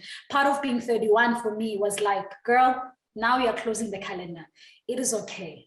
Let's start afresh. Let's start this new life and give ourselves that chance now to absorb ourselves, being in the moment, cherishing every encounter that you have, cherishing the moment that you are in, and not be distracted, you know. And it takes discipline, but the beauty of it, at the end of the day, you get to be so comfortable and knowledgeable about so many things, and not just about yourself, but so many things, because you are aware of what's happening, what is being said, and yeah, I'll end there for now. Whoa. Thank you so much for that. Like, I just had a couple of revelations myself, and I think everyone else just kind of had revelations, and you just brought up aspects of our lives maybe that we weren't really aware of, because I know from my side, I'm just like, be present, like a sense of urgency. And also for women, I think we're always on a constant quest to prove ourselves so much that we do forget to be present, you know. And also part of that is our greatest, you know, like fights also with transitioning, you know, as a society. It's just like now with career, it is very difficult for people to understand that for women it can really just be your everything, you know. Your career can be your everything. So I just want us to talk about our careers. And importantly, sorry again, so you're going to go first. And what are the obstacles that you have been facing as a woman in your career? Sure. I think what's throwing me off is the last bit that you've put in, as a woman. So I'm not sure if it's as a woman, what my answer is going to be as a woman, or if it's a general thing. So maybe I'll get feedback from everyone else. So I'm in a place where, you know, I think when Spear said she was all about achievement driven, I am that person, and I'm trying to unlearn that. I matriculated at 16, had my first degree at 19. By 22, I had my master's. So, you know, I'm just going for big 5 firm interviews and stuff like that. So, and then one day I realized that, yes, I love law, but I don't want to be an attorney. And then the conversation everyone is having is, then why did you study it? You're not going to be a real lawyer. And so then I'm ending up having to carve a different path for myself. Whether it's detrimental, we'll see. But right now, my gut is saying yes. And everything is just falling into place, weirdly enough. So I went straight, after my master's in law, I went straight to corporate at a tech company. I started off as a compliance intern. So at first it was oh my gosh, I've got a master's and I'm starting off as an intern, but I was like, you know what, it's okay, I'm here to learn. And while being there, I ended up getting a permanent post in the company secretarial team for JC listed company. And the struggles I am having right now are a matter of where to next, or not necessarily next, because I'm content with where I am for a couple more years, because I'm learning so much. I'm ending up being in boardrooms with women who have looked up to basically for the longest, women who are CEOs of JC listed companies.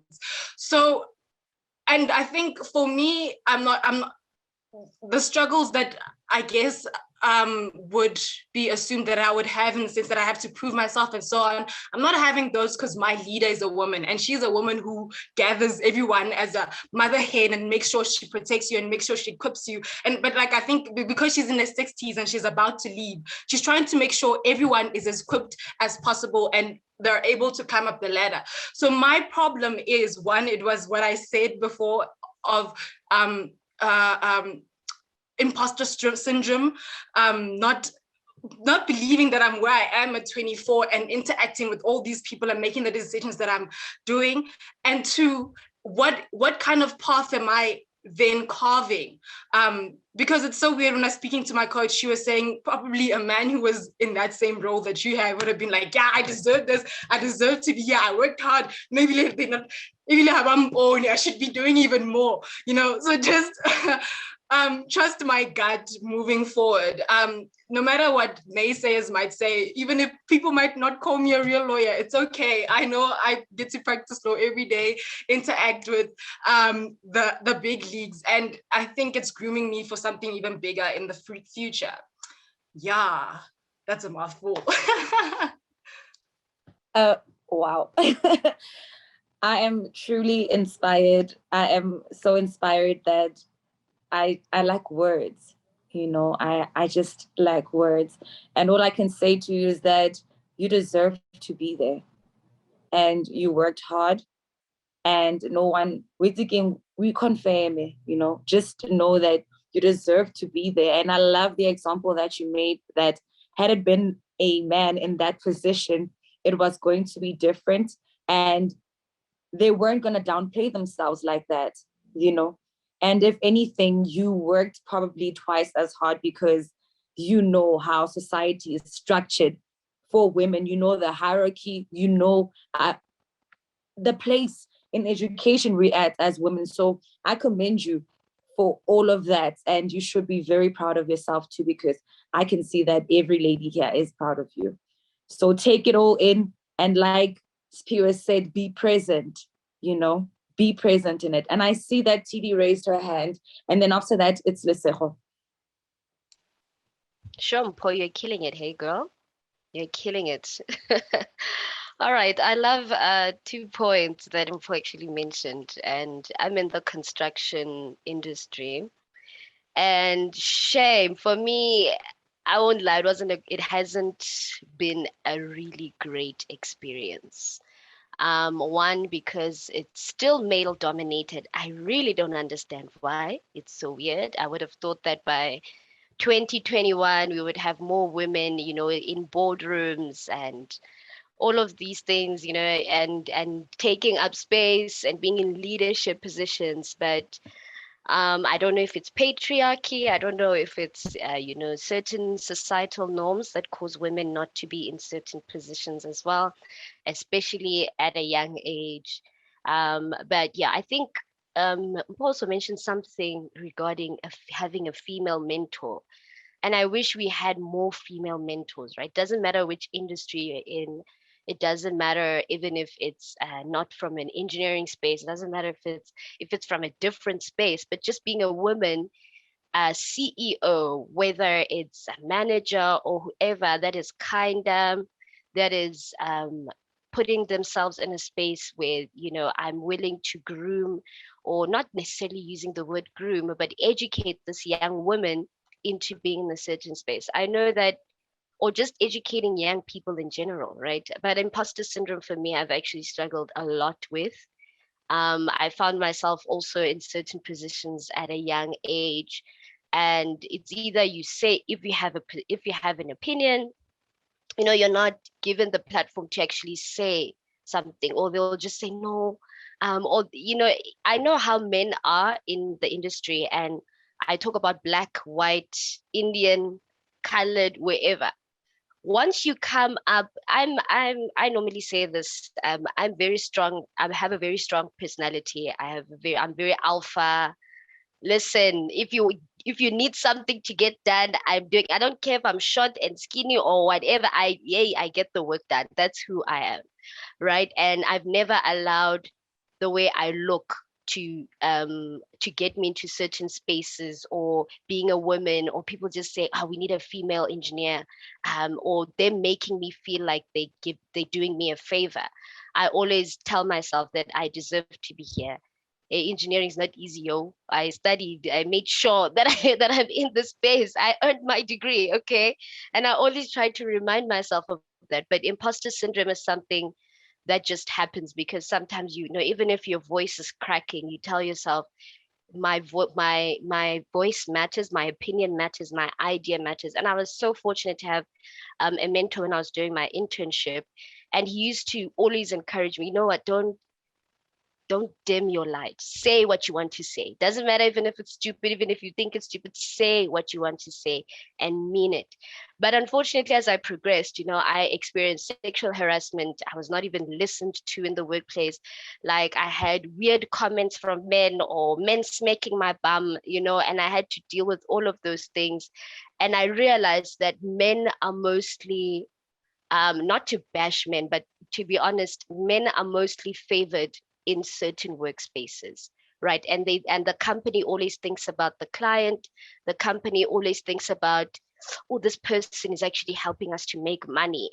But it's not like this girl is helping us to make money, within the business. And businesses always think from that perspective. But what I've learned is that, once you experience something from a workplace, even though it's sexual harassment, even though because sexual harassment is a weird comment. Would you say that to your male counterpart? No, you won't. Would you smack your male counterpart's bum? No, you won't. It's little things like that. But then I think we as women, sometimes we because I also used to make an excuse and just say, oh, maybe he was just so happy and this happened, oh, this happened. And I learned how to make, I kept making a lot of excuses for men in that environment. But I also realized that women were also not assisting, even though there was a guy there that would ill treat a certain woman, and women would and a woman would actually see that, sometimes they just say, he's just joking, he's just whatever. So learning to also stand up for yourself and learning to also stand up for myself has also been great. I've had an opportunity to grow within the industry, and that's great, but I'd also love to explore other industries as well. But for me, shame, I'm not going to lie, within the construction industry, it's tough. Maybe I've had a different experience, but to be honest, I've had to have to grow a thick skin. And sometimes I seem so hard, being at work, because sometimes when you're emotional as a woman in the workplace, she's just having a period or whatever. But I've learned how to be so hard. And when people meet me outside, they're like, she's actually so nice. So yeah, I know I said a lot. And I'm grateful that you did, because that was also brilliant. And I think I love that you don't compromise yourself even in that space, because I think also our concerns as women, when like you mentioned, those one, like other women who might in the workplace not say anything, or you finding excuses yourself. I think also it's that fear of okay, I worked so hard to get here and I maybe have to make ends meet, and things like that, like it's become such a norm. But I think I'm in this space, I can tell that a lot of women are radical, so I just hope that even in the workplace, we really don't compromise ourselves, because if we're trying to channel the future to a certain direction that is for women, then we really have to be intentional about those spaces and actually just calling people out, or rather calling men out for those kinds of things. And I think if we continuously do that, then we will be on the right path. And then Lesego. So I just wanted to add on, TD basically touched on some of the stuff that I wanted to talk about. But what I've realized in sort of the career field that I'm in, so I'm going to be a doctor like soon, which is a bit scary. But what I've realized is that for us, our career is sort of, I don't know how to put this, it's based around fertility. Like your career path is based around when do you want to have kids. So you need to, if you know when you want to have kids, then you can decide what you can become. Because you can't want to have kids and become a surgeon. When you're gonna have time for your kids, so it's things that, like, for now, I've also had the conversations with my friends. When do you want to have kids? When do you want to specialize? Do you want to specialize first, have kids later? And now those things sort of impact, because we know that in the field itself, if you're female and you have kids right now, you're most likely to be like not picked for a certain position, because like, how are you going to handle it when you have kids and a family? And it's like, but I'm good at what I do. That is the question here. Am I good or not? The fact that I have kids, whatever, it shouldn't come into play. But for us, it is a thing. Fertility and when you want to have your kids, whether or not you have a family, is something that plays a huge role in like the career paths that we can choose for ourselves. Because for example, if you want to become a surgeon, they tell you it's a male dominated field because they don't have responsibilities. So are you saying that you want to become a surgeon and a mom? How are you going to handle that? And then the question of how do you juggle that? How are you going to be able to juggle that? So a lot of that, we as women also start to sort of not dream big anymore, because you realize that you're not going to be chosen for that specific speciality, because you realize that if I want to have kids, or if I'm pregnant within the program, I'm most likely not going to be picked. So it's those things that sort of make us not dream big as women. But we are actually seeing a lot more women who are just coming forth and saying, you know what, I actually don't want to have kids. It's okay. I'll become that specialist, or I will have kids and I will become that specialist, and that's okay. So I feel like there are women who are sort of making way for other women to also see themselves as something bigger than just whatever you're qualified as. So you can dream bigger, you can be more. And just touching on also about the point that TD mentioned regarding speaking up as a woman in a work space. I think for us as Black women, it's challenging, because it's very easy to come across as the angry Black woman. Whenever you say something, you're the angry Black woman. Oh, Segatali. Oh, yes. You know what I mean? So we tend to not speak up, because, if I speak up, you know how they are. It's just, and it's like, but certain things do not sit well with us. And not only Black, if you're a woman, she's on a period, it's the time of the month, So in our career fields, we also feel that we can't fully be ourselves. We can't fully be upset about something and not let it be a period. And, I'm just really upset. So I feel like there are a lot of, the career space isn't very encouraging. It isn't very nurturing to women. But I can see that this generation, again, is becoming very unapologetic about what they want. We're becoming very unapologetic. So you know what, I'm going to be a woman, I'm going to lead that company. I'm going to be a woman and I'm going to, head whatever. So yeah, change is happening, but it's not it's not yet there. But yeah, that's my only 2 cents. Thank you so much, Lesego. And then I see Spiwe raised her hand, and then also you just touched on male-dominated industries, and I heard Haji say that she is in a TV production space, and I know when it comes to media, it is also a bit of a hassle for women, and especially with the position that you're at. I also would like for you to touch in there after Spiwe. Thank you, Mbali. I think some of the points here raised are very important, and it's to what Lesego is saying now, that it's we're in a good space, but we're not there yet, type of thing.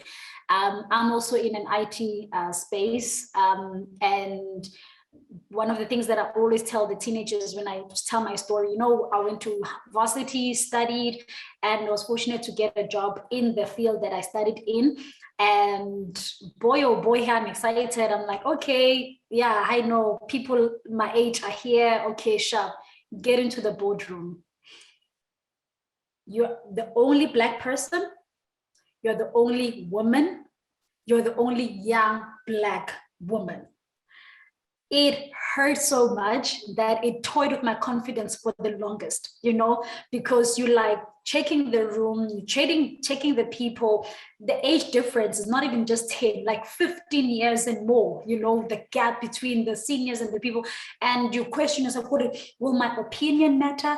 Will what I say matter? To a point whereby I would go back and my manager would be like, it's not like you're not to say anything. I'm like, did you see the people that were sitting within there? Like, exactly. That's why I pulled you in there, because I know you can face those people. So I think to Tidi's point, having that sponsor, having that mentor, having that somebody that's going to be your fan, it is very, very pivotal, especially in such industries, because it is difficult, and sometimes you would put your opinion out there and it will be kicked like a ball, and you'll be like, is it me? Did I say something wrong? You start questioning yourself, doubting yourself, and all of those things. So it is so important to have that sponsor, and long story short, on my side, I ended up, going up the ranks there, but it started becoming too easy, if I could put it like that.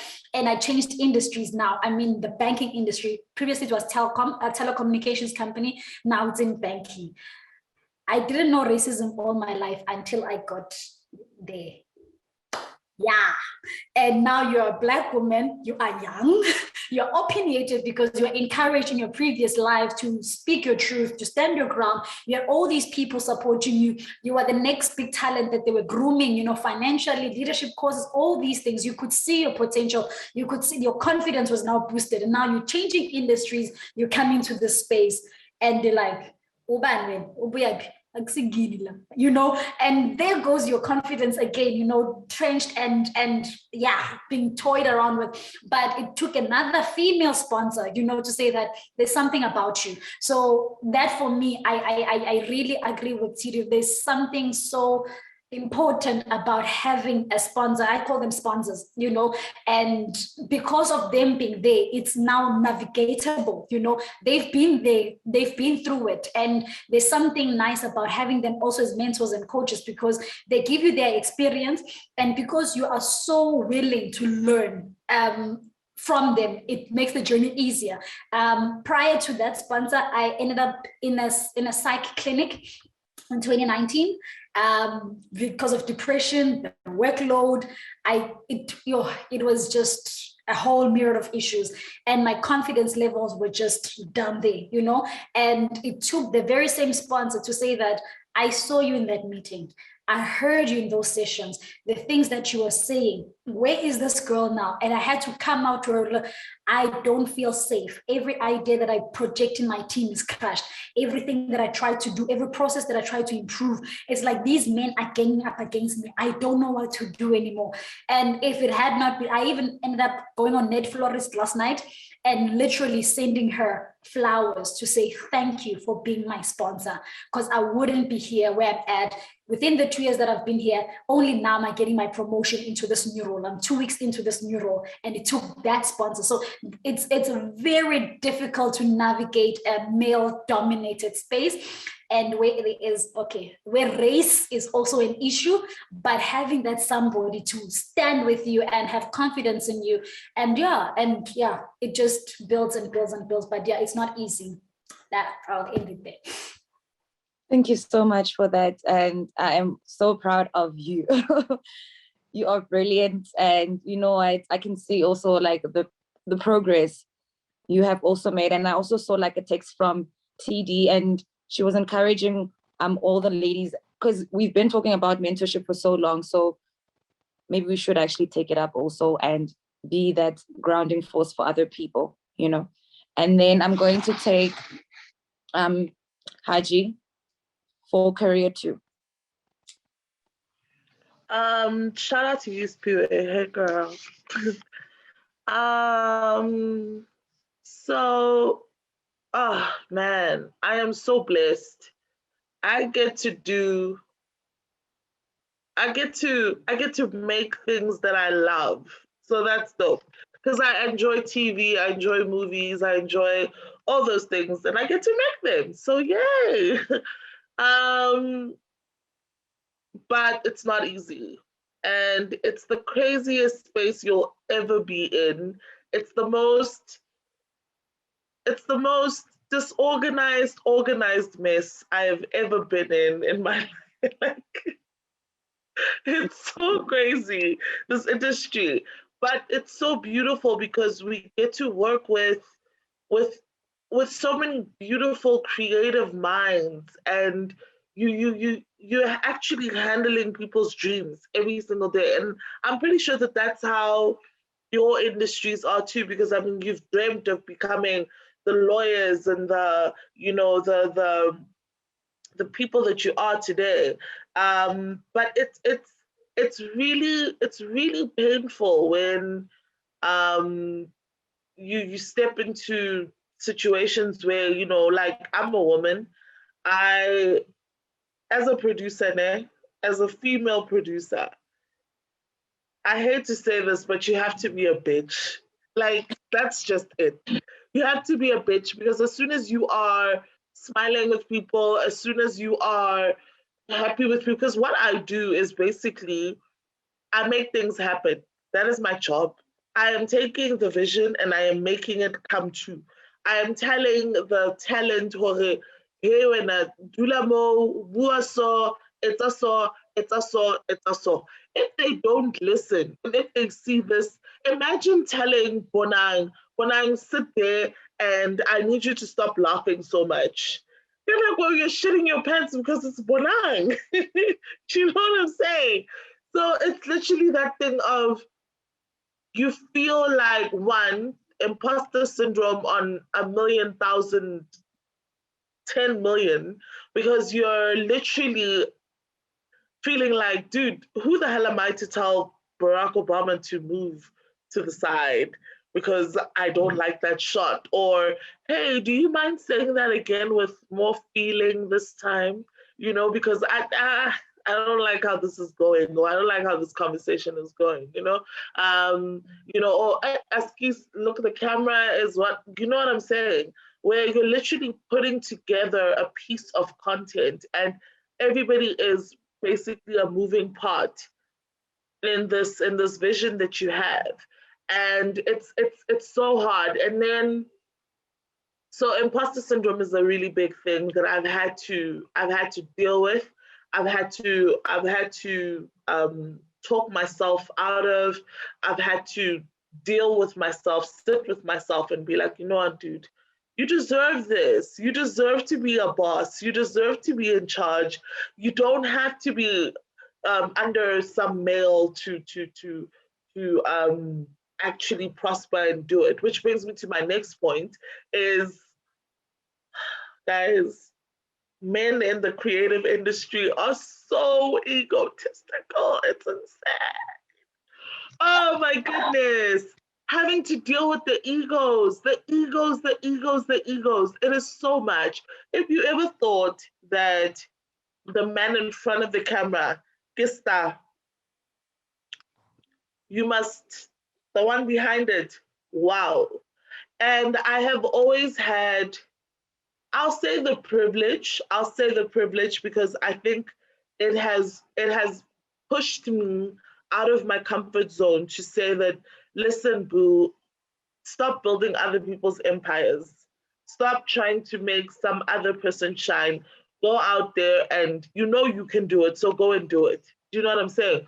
Because I've always been comfortable with growing and building a brand together. I mean, I come from businesses. I come from production companies and production houses where I've looked up to it, and I'm like, oh my God, I can't wait to go work there. I can't wait to go contribute my ideas in that business. And then you find this male figure who is used to people blowing compliments up his butthole the whole time, that he doesn't see, if you're not feeding his ego, what are you doing here? You know what I'm saying? It's that thing out there. Yeah, but your mouth should only be open to complement my vision and to complement what I'm saying. You might be an expert in whatever it is that you do, but if it has nothing to do with what I want, then keep your mouth shut and just be pretty in the corner somewhere, you know? And that's literally this industry. I feel 10 times, I feel like it's 10 times harder for the women in front of the camera because, at least us at the back of the camera, we can have a bad day.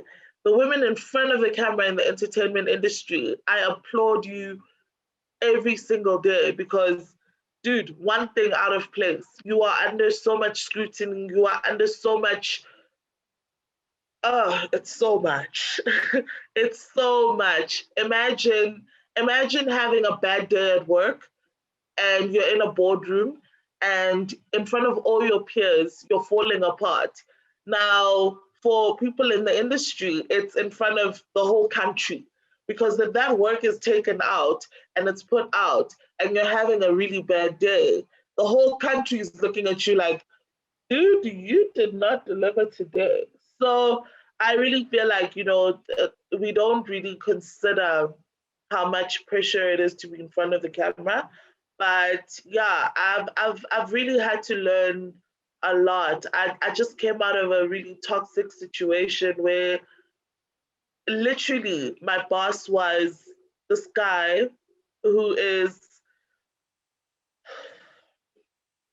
he is patriarchy to the next level. It's that thing where women don't speak unless, you know, they're spoken to type vibes.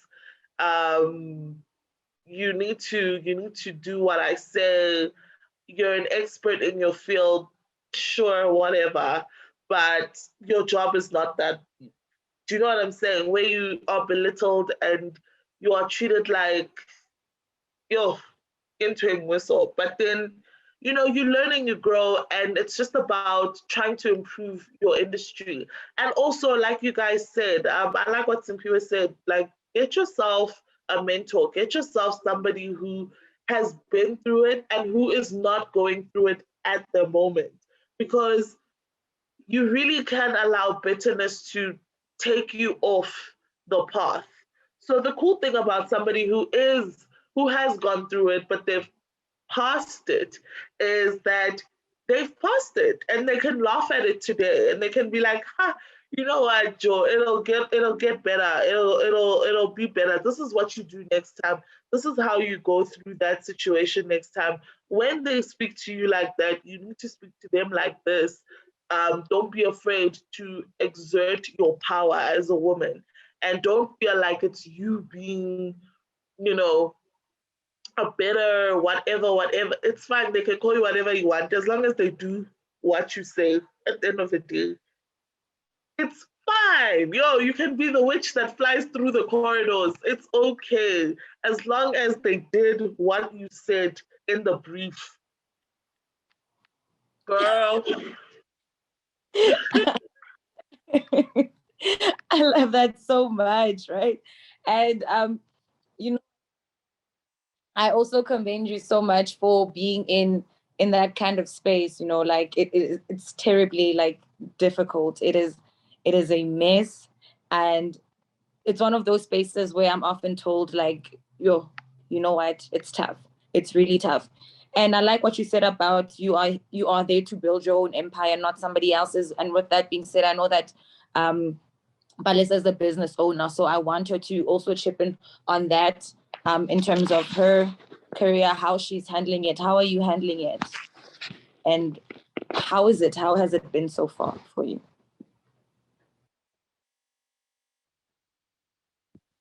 Um, so I started my company in 2018. That's when I registered it, not started it. I registered it in 2018, and I was still working in admin at a ticketing company. We did events and whatnot. So I decided to start the company because, well, first, how do I put it? I've always had that vision, you know, if growing up, because I was the firstborn and I had to do everything, take care of everybody, and the age gap between me and my siblings is big. It's like the one that follows me, it's a 10-year gap, and then from there it's like 17, and then the other one is like 19. So they're basically my kids. And my parents work all the time. They're still working even now. So I've basically had to step into the role of being a deputy parent and whatnot. So I always had to do laundry all the time. I always had to do laundry. And when the kids are they're young, they play, they do this. So I'm like, you know what? If I had my own laundry company, I'll take the burden off people like me, you know. And now because they're older, they can take care of themselves. I can run this, well, not really take care of themselves because they still need assistance from me, but I can run it from home and still study and see my vision come true, because it's always been there in my head from a young age. And I was like, you know, I want to do it. I want to have a cleaning company. There's Bidvest. I see Bidvest every single place. Why can't I be like Bidvest? Why can't I go and clean events? Why can't I go and clean stadiums? Bidvest is doing everything. There's no one that's challenging them. So I've always wanted to do it. So now I've started it, and it's coming up. I am proud of where I am right now. I'm still studying. learning about the business world and everything. But I'm glad I began.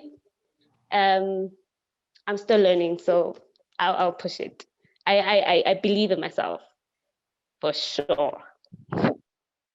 And everyone is proud of you because I can just see like hands clapping. I just see hearts all over the place. And congratulations on doing that. It takes a lot of courage to start your own thing, you know, because it is easier to be taken by employment versus you being like an employer yourself, you know. So I'm really, really proud of you. And we're wrapping up, ladies. I can't keep you here the whole day as much as I would love to. So we're gonna have final words for everyone. Please do keep it short, and then you can go and enjoy the rest of your Women's Month. So we're gonna first start with Lesego.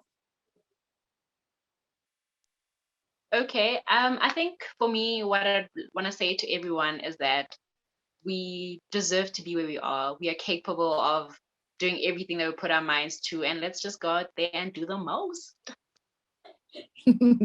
Thank you so much. Mpointle.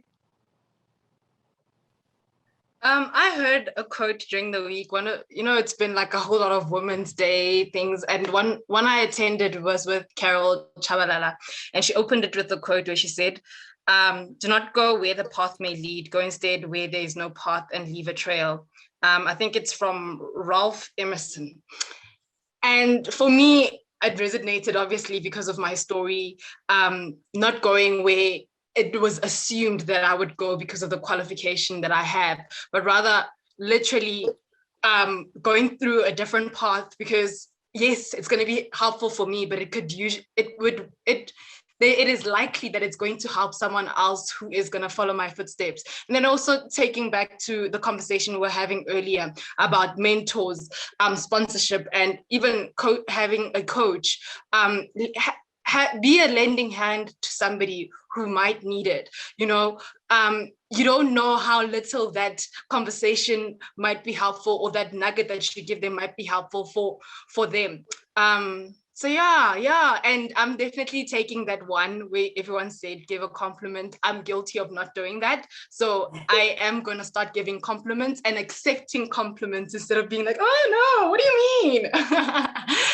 Thank you so much, ladies. I learned so much from you today. Thank you so much, Mpointle. Do accept them because you also deserve them. And Spiwe? It's been great, ladies. It's been amazing. Oh my God, I feel so empowered just being here. So just for me, no matter what people say to you, no matter what people say about you, it doesn't matter. It doesn't change you. Instead, it says more about them than it says about you. So one book that I would really encourage all ladies to read, The 4 Agreements. Trust me, it is a read worth reading. And once you get to do that, most of the things that we worry ourselves about wouldn't be a matter. And yeah, angry black woman, it's fine if I am. At the end of the day, if I get what needs to be done, Haji, it gets what I need to be done. So don't be afraid of being yourself. Don't be afraid of challenging the status quo. Don't be afraid of being the only one. There's one activity that I once did, that was asking about our personalities and the kind of animals that you are based on the answerings that you give. And there were eagles, lions, and I always thought I was an eagle, and there was my particular one was a salmon fish. Like, yeah, salmon fish. And when I read what a salmon fish does, apparently it always opposes the currency. The water can be going that way. You find someone jumping and looping the other direction. I was like, wow, that's actually me, So don't be afraid of being that person. You don't know what you're encouraging the next person to do and challenging for them to be. So be yourself at whatever cost. So yeah, thank you so much. Thank you, Peter. Thank you so much. Thank you so much. And we're going to have TD. Thank you so much, ladies, for inviting me here. It was really great to hear all of your thoughts around, I wish I had I wish I had entered the room earlier to hear about all of your ideas and all of that. But thank you so much for sharing all of your thoughts and encouragement as well. Let us get out there, let us kill it, let us create spaces where we can support each other, where we can uplift each other, and really, really do become mentors also for young girls in high school and all of that. And yeah, basically that's all that I wanted to say. But yeah, thank you so much for inviting me here. It was really great to hear all of your opinions, all of your thoughts. I can see that we still have a lot of work to do, even though there's a lot of work that's still yet being done. But I do see that we do have a lot of work to do. But yeah, I think you're all killing it, man. So continue doing that. Thank you so much, TD and Haji. I have had the most fun. I would never stay on a Zoom for this long. Like ever. Okay, because wow. Woo. But I've had so much fun speaking to you guys. You guys are really beautiful people. And that's basically all I wanted to leave you with is enjoy your beauty, express your beauty. There's so much mental power going on with every single one of you ladies. You know, you've made me think, you've made me feel, you've made me search myself, and you've all lived. And the cool thing is that we have platforms like this where you get to share that life, and it sort of saves another life, if that makes sense, even if it's in the smallest way. Just the thing, you're helping somebody make a decision, or you're helping somebody accept who they are, or accept what they're going through. You know, I really appreciate this experience, and I really appreciate this moment. And I'm so happy for the universe and just everything to have aligned to sort of bring us all together like this. All of you amazing human beings, and I wish you well, love, and light. And thank you for hearing me and my crazy self. It was fun. Thank you so much. And also thank you for staying this long. Okay. Thank you so much. Thank you so much, Haji. And then we're gonna have Palisa. It was wonderful listening to everyone and learning from you. And all I want to say is that, man, it's all love.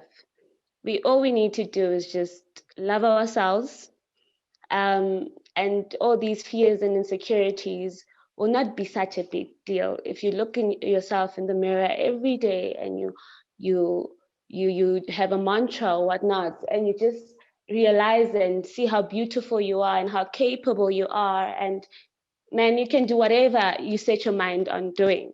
So it's just love. It's all about self-love. And thank you so much. I've learned so much from you guys. And I'm probably going to listen to this again and again and again, because there's so much more to learn. And when you listen to things again and again, thank you so much for your time. Oh, thank you so much, Palisa. And from my side, I would like to say thank you so much, ladies. I know that you are so busy, but you still made time to actually come through, and for such a long time, you know. And I just really hope that everything that you do, you remain a trailblazer in all that you touch, and not only for yourself, but for your descendants too. And always know that we are cheering you on, you know, as much as sometimes we're not vocal, people also can cheer you on by just looking at how you conduct your life, or those things that you're busy hitting every single day, you know. So that's also what I'm saying. I'm just like so grateful. If anything, I am in awe of all of you, and I could literally sit with each one of you the entire day. Quite frankly, I just want this to continue because I'm enjoying it myself. But I'm so glad that you came through today, and I hope that this is not the last time. So from my side, I commend all of you and thank you so much. And I don't know if Peter wants to say anything. On my side, I just want to thank everyone for being available. I could say a mouthful, but for the sake of time, and sincerely, really appreciate each of you sharing, being open to share your views, and yeah, that's really all I can say at this moment. But I truly hope you guys learned or enjoyed yourself, and yeah, I don't want to dwell too much. So yeah, that's all I can say. In terms of the weekend, I hope you guys enjoy your weekend. I'll send you guys the link once it's up. And in terms of if you guys want to share socials or what information about what you do, I can